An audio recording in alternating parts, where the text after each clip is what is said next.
Square কোম্পানির মালিক Shamsan H Chowdhury শুরুতে নিজেই সিরাপ বানিয়ে মানুষের দোকানে দোকানে গিয়ে বিক্রি করেছিলেন অনেকটা হকারের মতোই। আর আজ দেখুন, তার কোম্পানির ওষুধ কেনার কথা কাউকে বলতেও হয় না। সবাই ফার্মেসিতে গিয়ে নিজেরাই বলে, অন্য কোম্পানি না ভাই, স্কয়ারেরটাই দেন। আকিজ গ্রুপের মালিক শেখ আকিজ উদ্দিন একসময় ফেরিওয়ালার মতো কমলা ঝুলিতে করে বিক্রি করেছিলেন, ভ্যানে করে মুদি মালও বিক্রি করেছেন, নিজে বিড়ি বানিয়ে নিজেই মানুষের কাছে বিক্রি করেছেন। আর সেই মানুষটার কোম্পানির জিনিস আজ বিক্রি করে লক্ষ লক্ষ দোকানদার। আজ তার প্রতিষ্ঠান আকিজ গ্রুপ দেশ সেরা।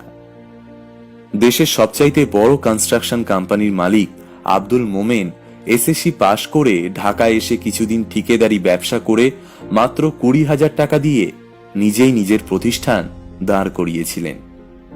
নির্মাণ কাজ পাওয়ার আশায় শুরুর সময়টা তার কেটেছিল বড় বড় কোম্পানির দুয়ারে।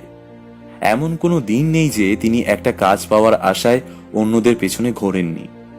অথচ আজ দেখুন, তার দুয়ারে এসে কত বড় বড় লোক বসে থাকেন ঘন্টার পর ঘন্টা। আর কারণটা কিন্তু একটাই, সেটা হলো আব্দুল মোমেন লিমিটেডের একটা কাজ পাওয়া। দেশের অন্যতম সেরা কোম্পানি কেয়া কসমেটিক্সের কর্ণধার মালিক আব্দুল খালেক পাঠান একসময় রাস্তার পাশে চকলেট আর বিস্কিট বিক্রি করেছিলেন। শুধু কি তাই, ছিলেন ট্রাকের ড্রাইভারও, বিক্রি করেছেন লাকড়িও। অথচ আজ দেখুন তিনি সময়ের আবর্তনে কোথায় পৌঁছে গেছেন। নিজের কাজ করতে কোনোদিন তিনি লজ্জা পাননি। আর এই একটা কারণই কিন্তু তাকে আজ এত দূর এনেছে। স্টিভ জবসকেই দেখুন না, অ্যাপেল যখন শুরু করলেন তিনি নিজেই বিক্রেতার দরজায় গিয়ে ধর্ণা দিয়েছিলেন বারবার। সাধারণ বিক্রয় কর্মী যেভাবে একটা পণ্য বিক্রির জন্য দোকানদারের কাছে কাকুতি মিনতি করে, ঠিক সেভাবেই তিনি কাকুতি মিনতি করেছিলেন একটা সময়।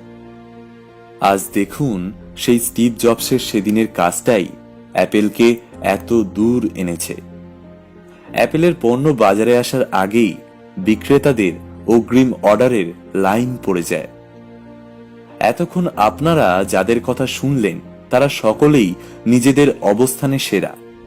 এদের সবার চরিত্রে একটা দিক একদম কমন, সেটা কি খেয়াল করেছেন? এরা সবাই নিজের হাতে কাজ শুরু করেছিলেন।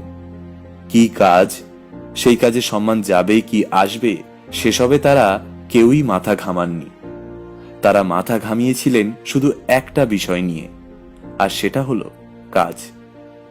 আর যারা কাজকে আপন করে নিতে পারে তাদেরকেই একসময় কাজ আপন করে নেয়।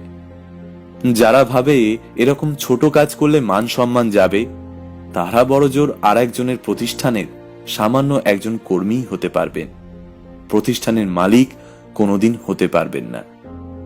মনে রাখবেন, কাজ কখনো ছোট নয়, ছোট আসলে আমাদের মন। আর ছোট মনের মানুষেরাই অজুহাত দেখায় আর অন্যরা কোনো কিছু করে দেখায়। বাসার অনেক ছোট ছোট কাজ আছে, যেমন ঘর ঝাড়ু দেয়া, থালা বাসন মাজা।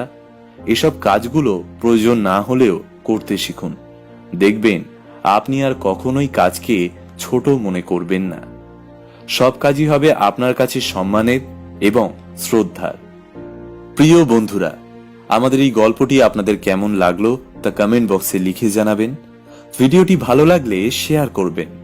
এরকম ভিডিও নিয়মিত পেতে আমাদের ফেসবুক পেজ অবশ্যই ফলো করে রাখবেন।